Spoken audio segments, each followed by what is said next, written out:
এ যুগের বীন কাসিম তুমি, রাজপথ মহানায়ক, সত্যনের পতাকাবাহী আল্লামা মামুনুল হক।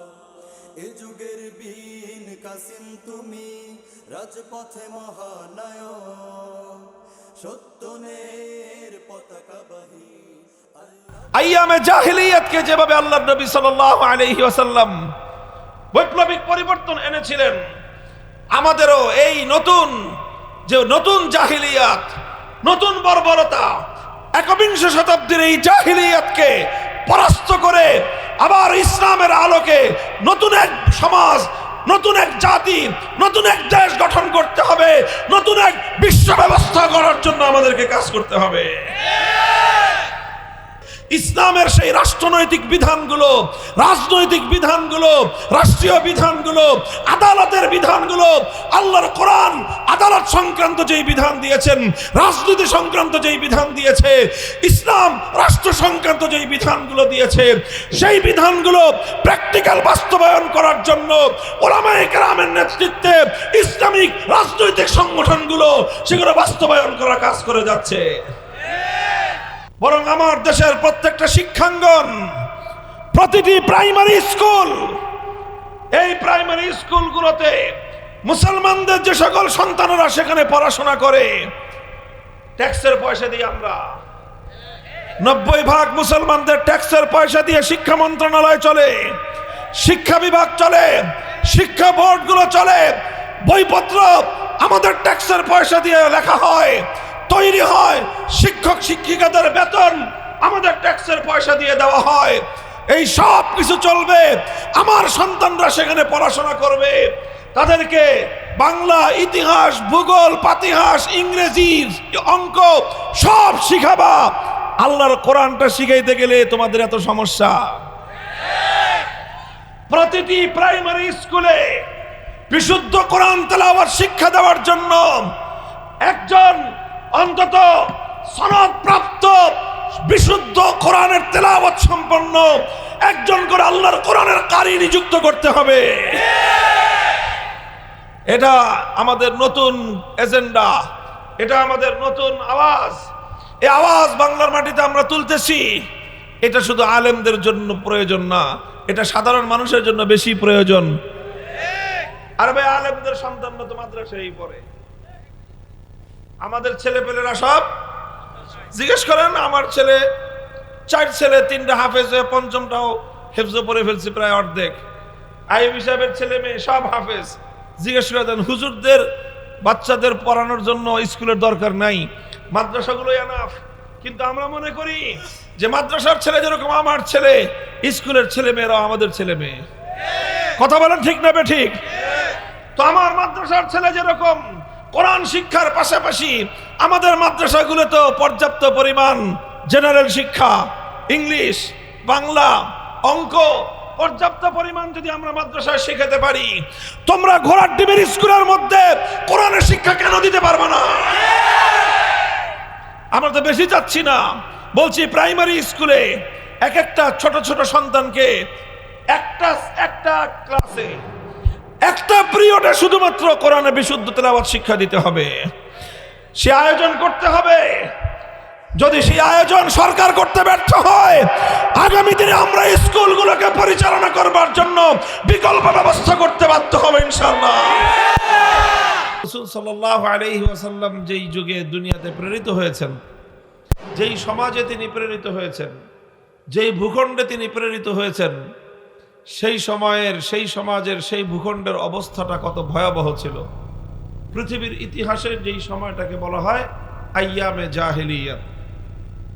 আইয়ামে, একটা হলো আওয়ামী জাহিলিয়াত, আর একটা হলো আইয়ামে জাহিলিয়াত।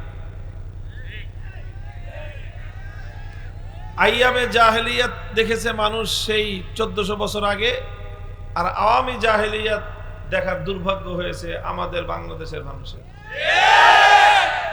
আল্লাহ পাক যেভাবে আইয়ামে জাহিলিয়াত থেকে বিশ্ববাসীকে আল্লাহ মুক্তি দান করেছেন, এই আওয়ামী জাহিলিয়াত থেকে আল্লাহ বাংলাদেশের মানুষকে চিরতরে পরিত্রাণ দান করুন।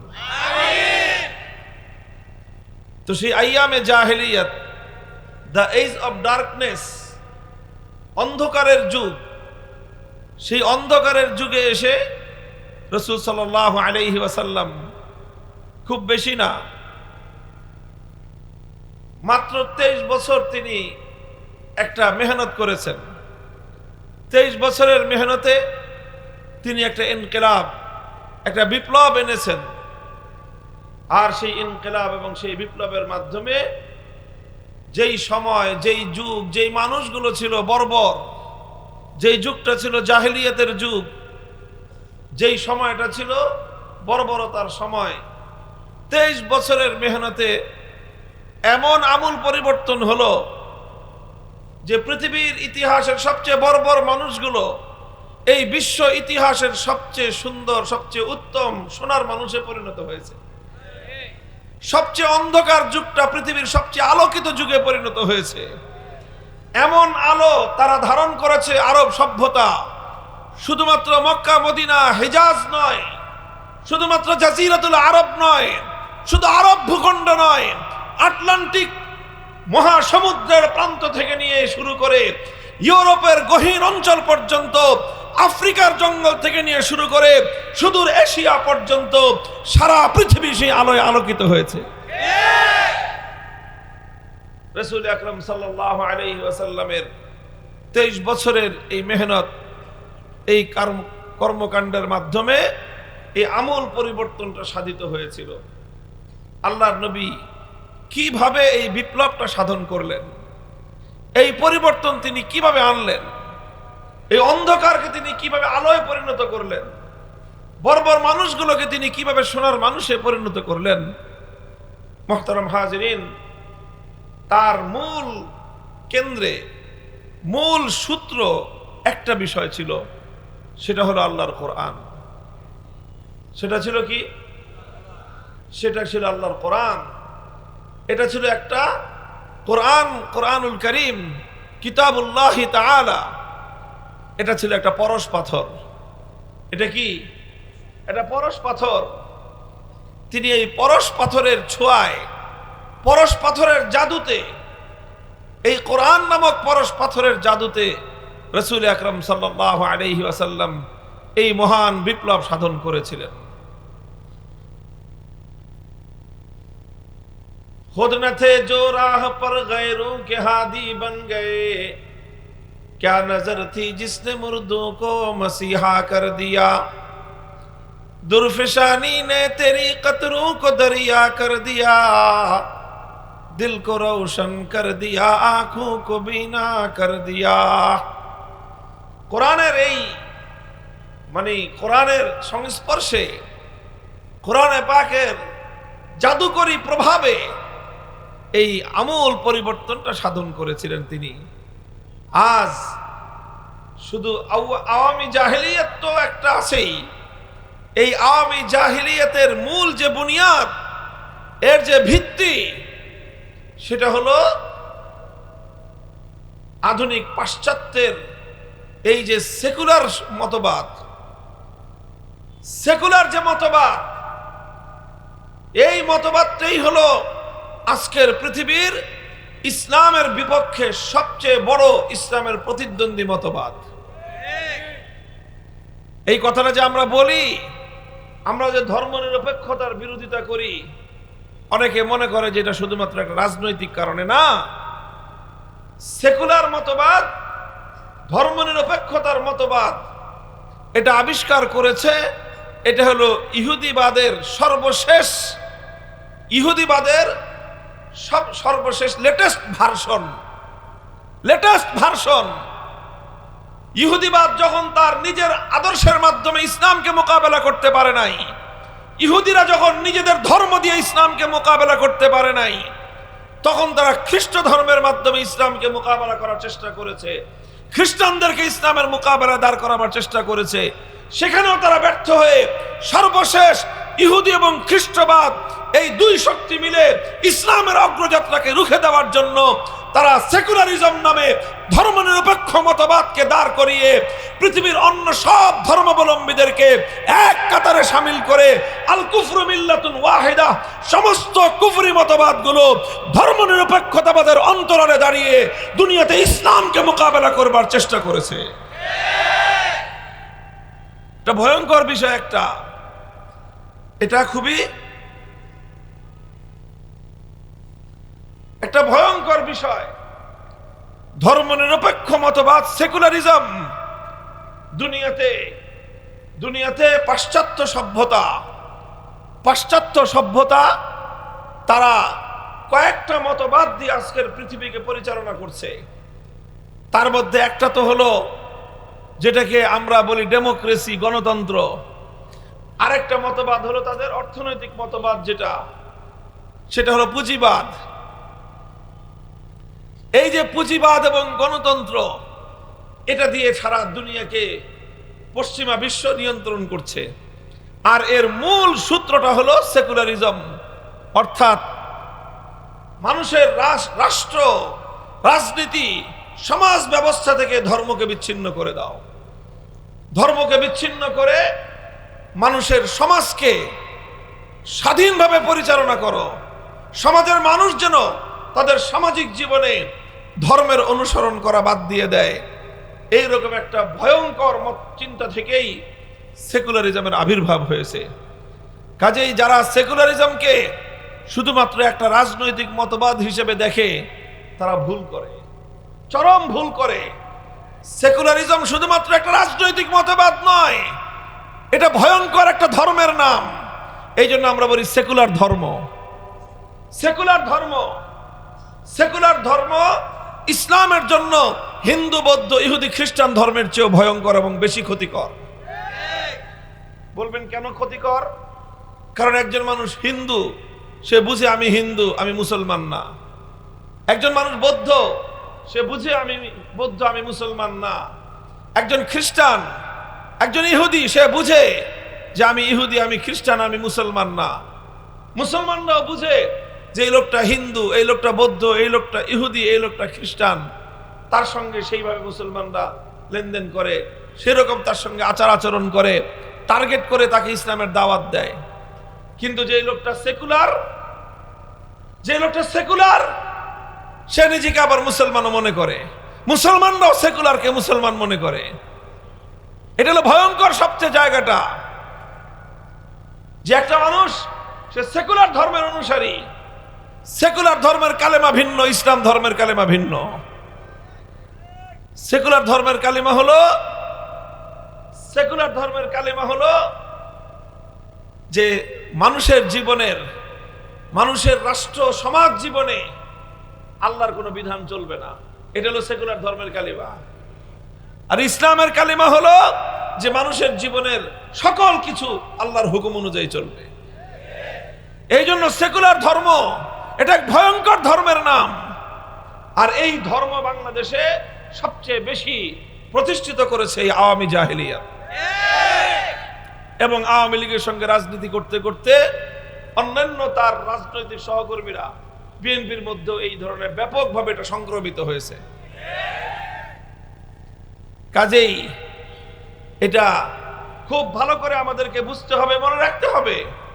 মুহতারাম হাজিরিন, আমি বলতেছিলাম আইয়ামে জাহেলিয়াতকে যেভাবে আল্লাহর নবী সাল্লাল্লাহু আলাইহি ওয়াসাল্লাম বৈপ্লবিক পরিবর্তন এনেছিলেন, আমাদেরও এই নতুন জাহেলিয়াত, নতুন বর্বরতা, একবিংশ শতাব্দীর এই জাহেলিয়াতকে পরাস্ত করে আবার ইসলামের আলোকে নতুন এক সমাজ, নতুন এক জাতি, নতুন এক দেশ গঠন করতে হবে, নতুন এক বিশ্ব ব্যবস্থা গড়ার জন্য আমাদেরকে কাজ করতে হবে।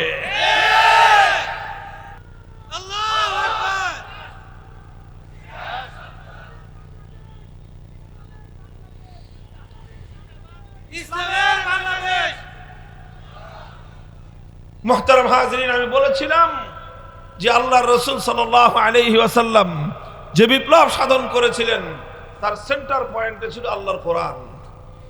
কোরআনকে কেন্দ্র করে নবী আকরাম সাল্লাল্লাহু আলাইহি ওয়াসাল্লাম 4টি মেহনত করেছেন। এই 4 দফা কর্মসূচির মাধ্যমে তিনি আল্লাহর কোরআনকে জিন্দা করেছেন, কোরআনকে প্রতিষ্ঠিত করেছেন এবং কোরআনকে তিনি বিজয়ী করেছেন। কয় দফা কর্মসূচি? 4 দফা কর্মসূচির মাধ্যমে আল্লাহর নবী মুহাম্মদ আরবি সাল্লাল্লাহু আলাইহি ওয়াসাল্লাম আল্লাহর কোরআনকে দুনিয়াতে প্রতিষ্ঠিত করেছেন, দুনিয়াতে বিজয়ী করেছেন এবং এক ঐতিহাসিক ইনকিলাব এবং বিপ্লব সাধন করেছেন, যেই বিপ্লবের ঢেউয়ের তালে সারা পৃথিবীর সকল অন্ধকারগুলো দূরীভূত হয়ে সারা দুনিয়াটা আবার নতুন আলোয় উদ্ভাসিত হয়েছিল। 1 নম্বর কর্মসূচি ছিল ইয়াতলু আলাইহিম আয়াতিহি, আল্লাহর পয়গম্বর পবিত্র কোরআনের তেলাওয়াতকে দুনিয়ার মানুষের কানে কানে, দুনিয়ার মানুষের ঘরে ঘরে তিনি পৌঁছে দিয়েছিলেন। কোরআনের তেলাওয়াত, শুধু তেলাওয়াত, এটাই একটা বৈপ্লবিক কর্মসূচি।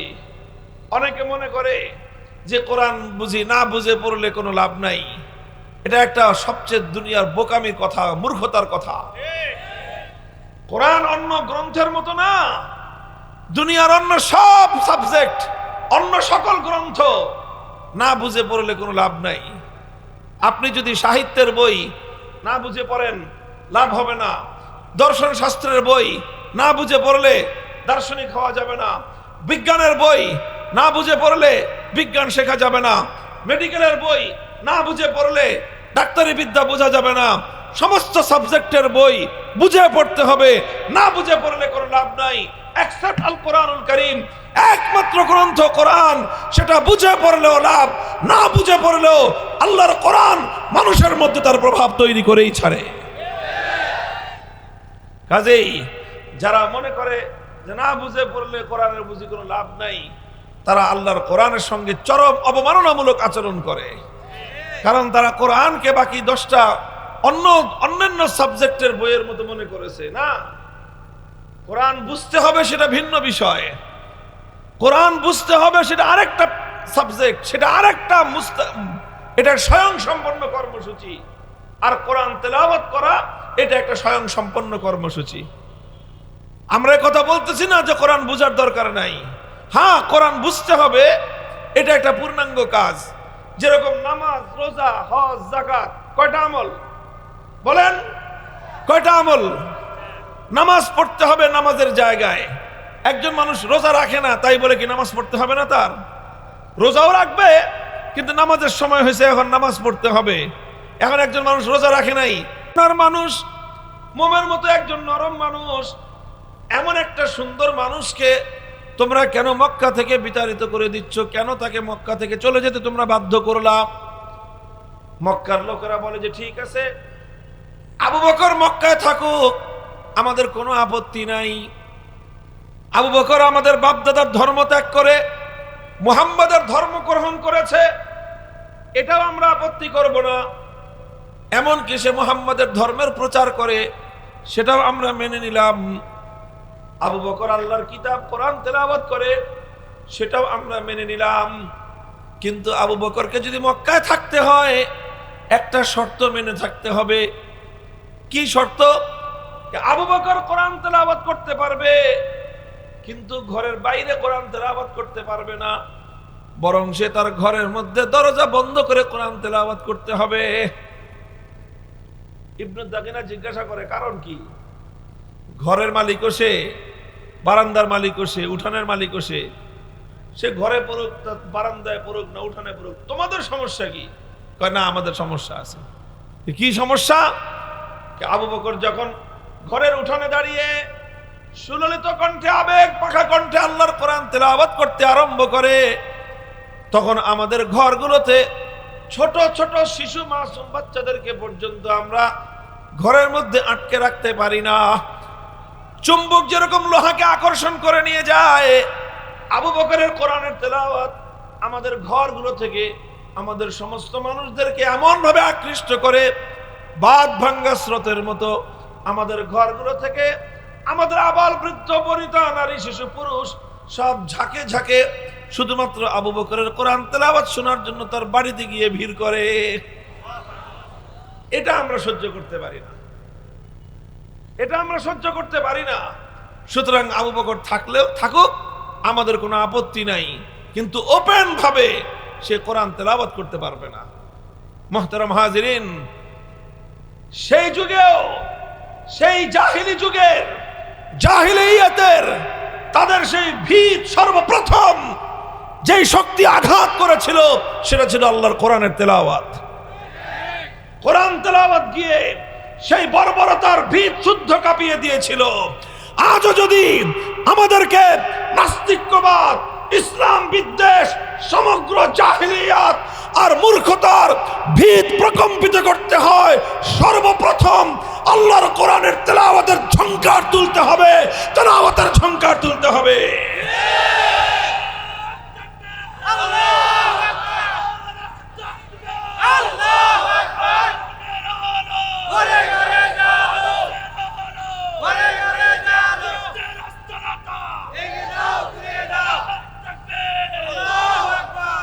কোরআন তেলাওয়াত ঘরে ঘরে পৌঁছে দেন, প্রতিটি ঘরে ঘরে যেন আল্লাহর কোরআনের তেলাওয়াত হয় আয়োজন করেন, সেই ব্যবস্থা করেন।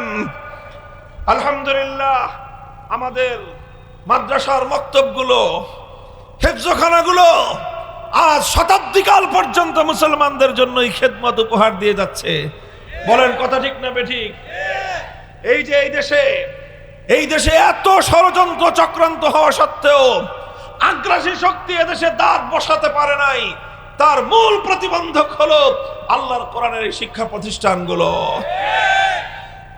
এটাকে আরো বাড়াতে হবে, এখন মাদ্রাসাও বাড়াতে হবে, সেই সঙ্গে নতুন যেই কাজ করতে হবে সেটা হলো এখন আর শুধু মাদ্রাসায় নয়, বরং আমার দেশের প্রত্যেকটা শিক্ষাঙ্গন, প্রতিটি প্রাইমারি স্কুল, এই প্রাইমারি স্কুলগুলোতে মুসলমানদের যে সকল সন্তানরা সেখানে পড়াশোনা করে, ট্যাক্সের পয়সা দিয়ে, আমরা 90% মুসলমানদের ট্যাক্সের পয়সা দিয়ে শিক্ষা মন্ত্রণালয় চলে, শিক্ষা বিভাগ চলে, শিক্ষা বোর্ডগুলো চলে, বইপত্র আমাদের ট্যাক্সের পয়সা দিয়ে লেখা হয়, তৈরি হয়, শিক্ষক শিক্ষিকাদের বেতন আমাদের ট্যাক্সের পয়সা দিয়ে দেওয়া হয়।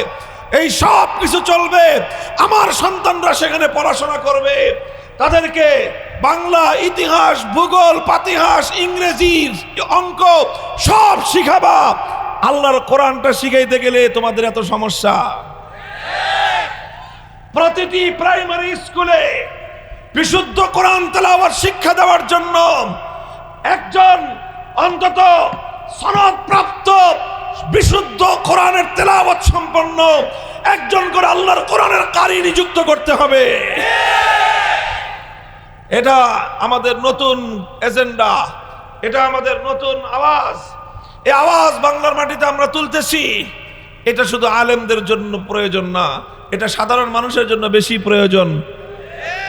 আর ভাই, আলেমদের সন্তানরা তো মাদ্রাসায় পড়ে, আমাদের ছেলেপেলেরা সব জিজ্ঞেস করেন, আমার ছেলে 4 ছেলে 3টা হাফেজ হয়ে 5মটাও হেফজ পড়ে ফেলছে, প্রায় অর্ধেক।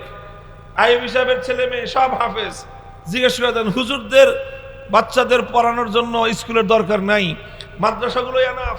কিন্তু আমরা মনে করি যে মাদ্রাসার ছেলে যেরকম আমার ছেলে, স্কুলের ছেলে মেয়েরাও আমাদের ছেলে মেয়ে। কথা বলেন ঠিক না বেঠিক? তো আমার মাদ্রাসার ছেলে যেরকম কোরআন শিক্ষার পাশাপাশি আমাদের মাদ্রাসাগুলো তো পর্যাপ্ত পরিমাণ জেনারেল শিক্ষা, ইংলিশ, বাংলা, অঙ্ক পর্যাপ্ত পরিমাণ যদি আমরা মাদ্রাসায় শেখাতে পারি, তোমরা ঘোড়ার ডিমের স্কুলের মধ্যে কোরআনের শিক্ষা কেন দিতে পারবে না? আমরা তো বেশি চাচ্ছি না, বলছি প্রাইমারি স্কুলে এক একটা ছোট ছোট সন্তানকে একটা ক্লাসে একটা পিরিয়ডে শুধুমাত্র কোরআনে বিশুদ্ধ তেলাওয়াত শিক্ষা দিতে হবে। সে আয়োজন করতে হবে। যদি সেই আয়োজন সরকার করতে ব্যর্থ হয়, আগামী দিনে আমরা স্কুলগুলোকে পরিচালনা করবার জন্য বিকল্প ব্যবস্থা করতে বাধ্য হবে ইনশাআল্লাহ।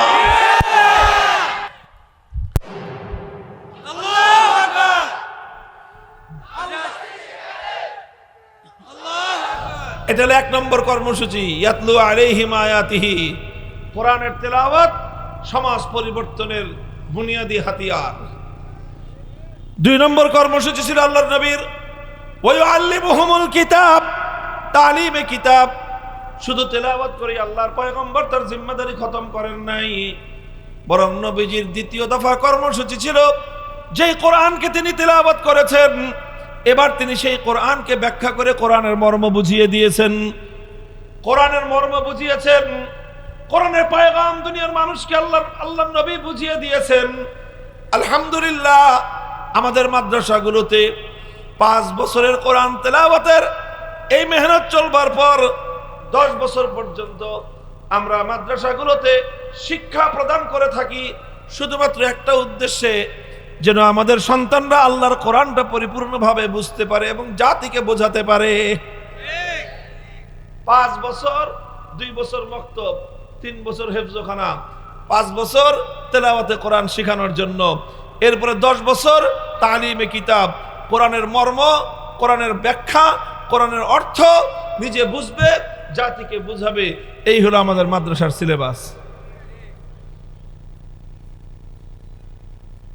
তাহলে এই কোরআনের মর্ম, কোরআনের ব্যাখ্যা তারা বুঝে, বুঝার পরে এই যে দেশব্যাপী তাফসীরুল কোরআন মাহফিল হয়, এই মাহফিলগুলোর মাধ্যমে কোরআনের মর্ম জাতির কাছে বুঝায় উলামায়ে কেরাম। বিভিন্ন কোরআনে পাকের ব্যাখ্যা গ্রন্থ অনুবাদ লিখে ব্যাপকভাবে প্রচারের মাধ্যমে মানুষের কাছে কোরআনের পয়গাম, কোরআনের অর্থ পৌঁছে দেয় আলেম সমাজ। কথা বলেন ঠিক না বেঠিক? এটা হলো 2 নম্বর কর্মসূচি। 3 নম্বর কর্মসূচি হলো ওয়া আল্লিমুহুমুল কিতাব ওয়াল হিকমাহ, তালিমে হিকমত। দারুল হিকমত তো নামই রেখে দিছি আমরা। তালিমে হিকমত, তালিমে হিকমত মানে কি? তালিমে হিকমতের অর্থ হলো যেই কোরআন প্রথমে তেলাওয়াত করলাম, এরপরে যেই কোরআনকে তালিমে কিতাবের মাধ্যমে তার মর্ম এবং ব্যাখ্যা বোঝালাম, এবার তালিমে হিকমত মানে হলো সেই কোরআনের প্রত্যেকটা বিষয় বাস্তবে আমলে পরিণত করে প্র্যাকটিক্যাল ভাবে মানুষকে শিক্ষা দেওয়া। এই জন্য আমি বলি, দেখেন, কোরআন এটা একটা প্র্যাকটিক্যাল কিতাব, এটা শুধু থিওরি পড়লে হয় না। যারা সাধারণ শিক্ষায় পড়াশোনা করেন তারা জানেন, এই যে সায়েন্সের যে আপনার আছে কেমিস্ট্রি, তারপরে ইত্যাদি অন্য অনেকগুলি সাবজেক্ট আছে, এগুলো শুধুমাত্র আপনার থিওরি পড়লে কেমিস্ট্রি পুরো বুঝে আসে না। প্রত্যেকটা স্কুলে সায়েন্সের ডিপার্টমেন্টে ল্যাব আছে না নাই? আছে না নাই? মেডিকেলে যান, মেডিকেল সাবজেক্টটাই এরকম যে এখানে শুধুমাত্র বই পড়ে কেউ ডাক্তার হতে পারে না। বই যতটুকু পড়বে, প্রত্যেকটা ক্লাসের পর টিচাররা লেকচার দেন, অর্ধেক দেন লেকচার, বাকি অর্ধেক সময় স্টুডেন্টদেরকে নিয়ে ল্যাবে চলে যান। ল্যাবে গিয়ে প্র্যাকটিক্যাল দেখান। মানুষের মাথার চুল থেকে নিয়ে পায়ের নখ পর্যন্ত, মানুষের সারা দেহের সমস্ত অঙ্গ প্রত্যঙ্গের সেখানে নমুনা আছে, সেখানে তার ডিজাইন আছে, সেখানে তার আর্টিফিশিয়াল এবং প্র্যাকটিক্যাল অনেক রকম সেখানে সিস্টেম আছে। এগুলো হাতে কলমে দেখায় দেখায় প্রত্যেকটা বিষয়কে শিক্ষা দেন। কথা বলেন ঠিক না বেঠিক?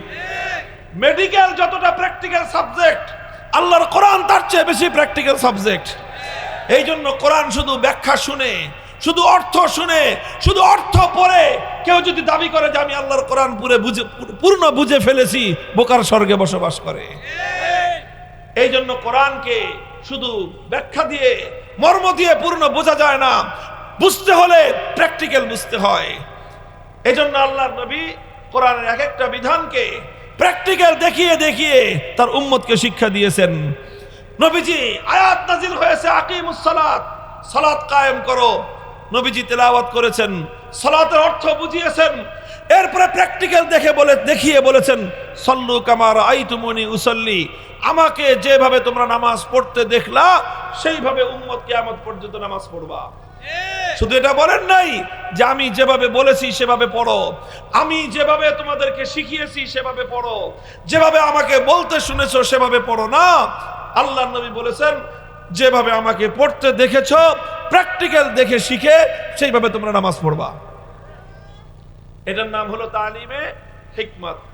তালিমে হিকমত আজকের দুনিয়াতে আছে না নাই? আছে। তালিমে হিকমত প্র্যাকটিক্যাল শেখায়। দাওয়াত এবং তাবলীগের মেহনতে মানুষকে হাতে কলমে মানুষকে ইসলামের বিধানগুলো শিক্ষা দেওয়া হয়। কথা বলেন ঠিক না বেঠিক? 24 ঘন্টা কিভাবে একটা মানুষ আল্লাহর কোরআনকে পালন করবে, কোরআনের বিধান মানবে, সমস্ত ব্যক্তিগত জীবনের ক্ষেত্রে সেই বিধানগুলো কিভাবে পালন করবে, সেগুলো দাওয়াত এবং তাবলীগের মেহনতের মাধ্যমে প্র্যাকটিক্যাল শেখানো হয়। এই যে মজলিসে দাওয়াতুল হকের মাধ্যমে এই যে আমাদের দাওয়াতুল হকের মেহনত আছে, হযরত ওয়ালা হরদুই রহমতুল্লাহ আলাইহির মাধ্যমে আমাদের হরদুই হযরতের আজাল্লে খলিফা প্রিন্সিপাল মিজানুর রহমান দামাত বারাকাতুহুমুল আলিয়া শাইখে দেওনা, আমাদের এই বিষয় হুজুরের শাইখ, আমারও শাইখ, এভাবে এরকম আরো অনেক মাশায়েখরা তারা মেহনত করতেছেন মানুষকে আল্লাহর দ্বীনের প্র্যাকটিক্যাল শিক্ষা দেওয়ার জন্য। একদিকে দাওয়াতুল হকের মেহনত, আরেকদিকে দাওয়াত এবং তাবলীগের মেহনত।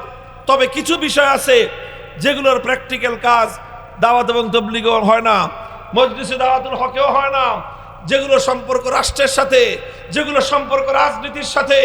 ইসলামের সেই রাষ্ট্রনৈতিক বিধানগুলো, রাজনৈতিক বিধানগুলো, রাষ্ট্রীয় বিধানগুলো, আদালতের বিধানগুলো, আল্লাহর কোরআন আদালত সংক্রান্ত যেই বিধান দিয়েছেন, রাজনীতি সংক্রান্ত যেই বিধান দিয়েছে, ইসলাম রাষ্ট্র সংক্রান্ত যেই বিধানগুলো দিয়েছে, সেই বিধানগুলো প্র্যাকটিক্যাল বাস্তবায়ন করার জন্য উলামায়ে কেরামের নেতৃত্বে ইসলামিক রাজনৈতিক সংগঠনগুলো সেগুলো বাস্তবায়ন করার কাজ করে যাচ্ছে।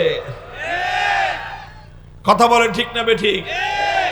এই জন্য প্রত্যেকটা কাজ এটা ইসলামের কাজ, প্রত্যেকটা কাজ আল্লাহর কোরআনের কাজ। সর্বশেষ 4 নম্বর আল্লাহর নবীর কর্মসূচি হলো ওয়ায়ুযাক্কিহিম, তাজকিয়া। তাজকিয়ার অর্থ কি? তাজকিয়ার অর্থ হলো যেই কোরআনকে তুমি তেলাওয়াত করলা, যেই কোরআনকে তুমি মর্ম বুঝালা, ব্যাখ্যা করে বুঝালা তাফসীরের মাধ্যমে, এরপরে আমলের মাধ্যমে প্র্যাকটিক্যালি যেই কোরআনকে তুমি আমলে পরিণত করলা, সর্বশেষ দায়িত্ব হলো সেই কোরআনকে এবার তুমি তোমার আখলাক এবং চরিত্রে পরিণত করো। সেই কোরআনকে চরিত্রে পরিণত করা, কোরআনী আখলাক তৈরি করা, এটার নামই হলো তাজকিয়া। মুহতারাম হাজিরিন, নবী আকরাম সাল্লাল্লাহু আলাইহি ওয়াসাল্লাম এই 4 দফা মেহনতের মাধ্যমে তিনি সেই আইয়ামে জাহেলিয়াতকে পরিবর্তন করেছিলেন। আমরা এখন বাংলাদেশে, অন্তত আমাদের এই ভূখণ্ডে একটা আমূল পরিবর্তন আনতে চাই কি চাই না? কারা চান হাত তুলেন তো? আল্লাহ কবুল করেন, হাত নামান। এটা শুধুমাত্র ক্ষণিকের আবেগ দিয়েই পরিবর্তন আসবে না, শুধুমাত্র হাত তুললেই পরিবর্তন হয়ে যাবে না, শুধুমাত্র স্লোগান তুললেই পরিবর্তন হবে না। এই জন্য একটা সর্বব্যাপী সংগ্রাম করতে হবে আমাদেরকে। একদিকে তেলাওয়াতে কোরআনের মেহনতের জন্য পাড়ায় পাড়ায়, মহল্লায় মহল্লায় মাদ্রাসাগুলো গড়তে হবে। স্কুলের শিক্ষার্থীদেরকে স্কুলের মধ্যে কোরআন তেলাওয়াত শিক্ষা দেওয়ার আয়োজন করতে হবে। সেটা যদি না পারা যায়, স্কুলগামী শিক্ষার্থীদের জন্য আফটার স্কুল মাকতাব তৈরি করে করে প্রত্যেকটা স্কুলগামী ছেলে মেয়ে যেন বিশুদ্ধ কোরআন তেলাওয়াত শিখতে পারে, তার আয়োজন করতে হবে।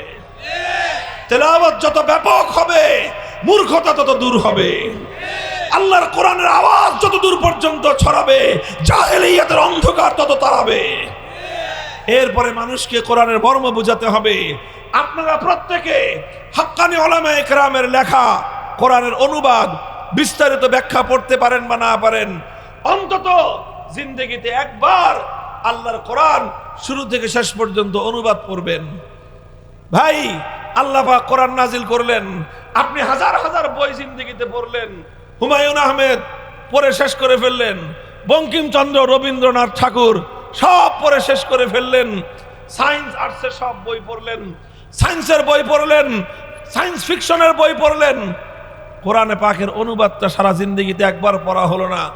বলেন এটা লজ্জার বিষয় কিনা?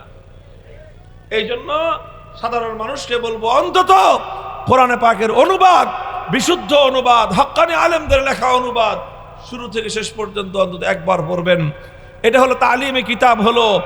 এরপরে কোরআনকে শুধুমাত্র শেখার মধ্যে সীমাবদ্ধ রাখলে চলবে না, আল্লাহর কোরআনকে সমাজে প্রয়োগ করতে হবে। কোরআনের এক একটা বিধান বাস্তবায়ন করবার জন্য যা করতে হয় তাই করতে হবে। কথা বলেন ঠিক না বেঠিক? এই জন্য ইসলামী রাজনীতি এটা একটা গুরুত্বপূর্ণ শাখা, দাওয়াত এবং তাবলীগ গুরুত্বপূর্ণ একটা শাখা, মজলিসে দাওয়াতুল হক গুরুত্বপূর্ণ একটা শাখা। প্রত্যেকটার কাজ হলো তালিমে হিকমত, আল্লাহর কোরআনের এক একটা বিধানকে প্র্যাকটিক্যালি বাস্তবায়ন করা। এই কাজগুলো আমাদেরকে করতে হবে। এই কাজগুলোর সঙ্গে যারা বিরোধ করবে তাদেরকে প্রথমে বোঝাতে হবে, যদি বুঝ না মানে লড়তে হবে, প্রতিরোধ করতে হবে। মনে রাখবেন, তারা যদি আব্রাহাম লিঙ্কনের মতবাদ বাস্তবায়নের জন্য, কার্ল মার্কস, মাও সেতুং, লেনিনদের আদর্শ বাস্তবায়নের জন্য যদি ওরা রক্ত দিতে পারে, তুমি কেন আল্লাহর কোরআনের আদর্শের জন্য রক্ত দিতে পারবে না? আল্লাহু আকবার, আল্লাহু আকবার, আল্লাহু আকবার। ভেঙে দাও, ঘুরিয়ে দাও নাস্তিকদের আস্তানা। আল্লাহু আকবার। এই জন্য নিজেদের মধ্যে এই একটা আত্মমর্যাদা বোধ তৈরি করবেন, ইসলামের জন্য একটা দরদ তৈরি করবেন। এই ভিজা কম্বল না, ভিজা কম্বল হবেন না, জ্বলন্ত বারুদ হবেন। ইসলামের উপর যখন আঘাত আসবে চুপ করে থাকা, এটা ইমানদারের পরিচয় নয়। ইসলামের উপর যখন আঘাত আসবে, সাহাবায়ে কেরাম যেভাবে জ্বলন্ত আগুনের মতো, বারুদের মতো জ্বলে উঠতেন আল্লাহর কোরআনের প্রতিটি আয়াতের ইজ্জত হেফাজতের জন্য, ইসলামের প্রতিটি বিধানের মর্যাদা রক্ষা করার জন্য, সেভাবে নিজেদেরকে আগুনের মতো প্রয়োজনে জ্বলে উঠতে হবে। আল্লাহু আকবার, আল্লাহু আকবার।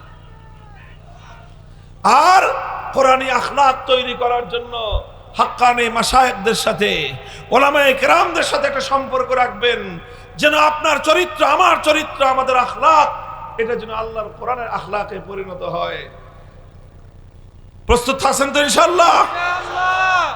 আমি বলতেছিলাম, আমাদের বন্ধুবর মাওলানা খালেদ সাইফুল্লাহ আইয়ুবী সাহেব এই এলাকায়, তিনি আপনাদের এখানে ওলামায়ে কেরামের প্রতিনিধি, জাতীয় পর্যায়েও তিনি কাজ করেন। তিনি জাতীয় পর্যায়ের ওলামাদের সঙ্গে প্রত্যেকটা খেদমতে গুরুত্বপূর্ণ ভূমিকা পালন করেন।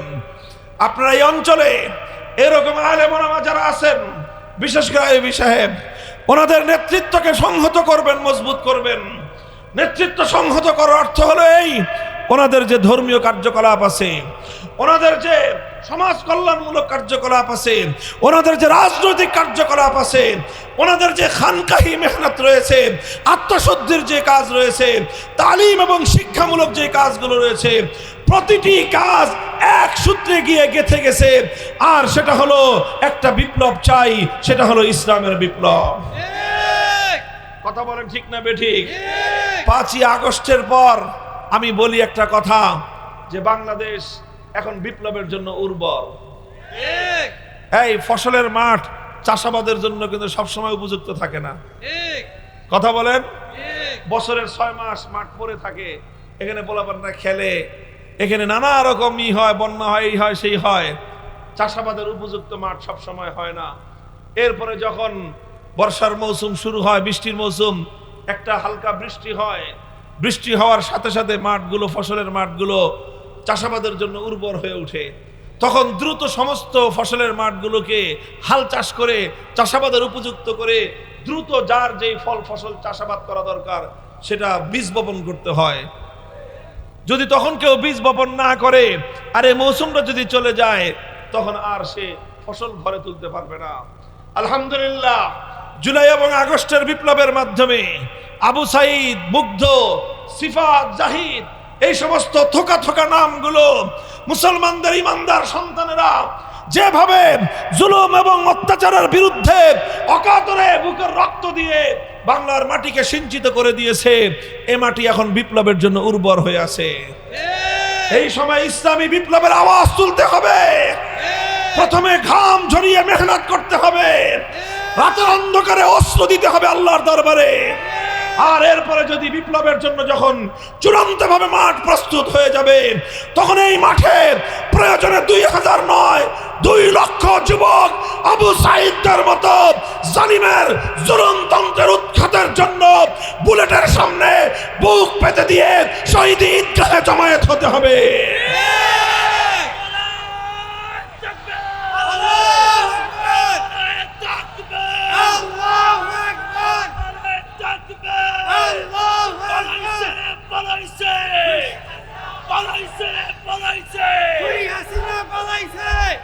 ডাক যদি আসে প্রস্তুত থাকবেন তো ইনশাআল্লাহ? ইনশাআল্লাহ। আল্লাহ পাক কবুল করেন। ওলামায়ে কেরামকে সামনে রেখে অতন্দ্র প্রহরী হিসেবে আল্লাহর দ্বীনের জন্য জান বাজি লাগায় দেব, কি বলেন? ইনশাআল্লাহ। এ জীবন তখনই সফল হবে, সার্থক হবে। আমার জীবন, আমার যৌবন, আমার জন্ম সার্থক তখনই হবে যদি এটা আল্লাহর দ্বীনের কাজে লেগে যায়। এছাড়া এই জীবনের সার্থকতার বিকল্প কোনো রাস্তা নাই। আল্লাহর দ্বীনের কাজে লাগলো না, এ জীবন ব্যর্থ। দুনিয়া জমা করলা, পাহাড় পরিমাণ সম্পত্তি জমা করলা, এ তোমার জীবনের ব্যর্থতা ছাড়া কিছুই না। জীবনের সফলতা, সার্থকতা ততটুকুই যতটুকু আমার এই জীবন আল্লাহর জন্য, আল্লাহর দ্বীনের জন্য, আল্লাহর কোরআনের জন্য, আল্লাহর নবীর জন্য যতটুকু কাজে লাগলো ততটুকুই হলো সফল। কথা বলেন ঠিক না বেঠিক?